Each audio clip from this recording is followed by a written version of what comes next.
За влакно избегнат инцидент при посетата на Бранко Црвенковски во Штип. Пред местото на закажаната средба со отпуштените наставници го пречекаа два табори. Едните го поддржуваа, другите викаа во знак на негодување. Лидерот на СДСМ во тоа гледа нова стратегија на Груевски да ја замолчи опозицијата.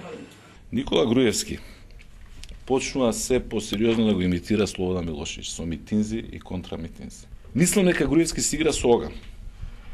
Нека нема полоша работа од тоа да ги туркаш луѓето да се судрат меѓу себе. И дека одговорноста за секој инцидент кој што ќе настане во оваа држава директно ќе ја носи Никола Груевски.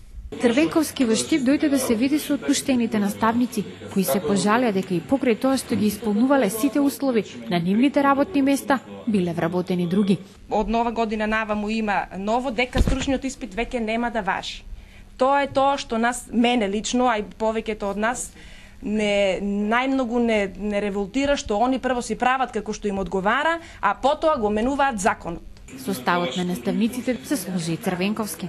Специјализирано образование е неквалитетно образование. Тоа не е ни сила, ни моќ, како што имавме прилика да слушаме низ пропагандните спотови, туку е само демонстрација на сила на владеачката партија.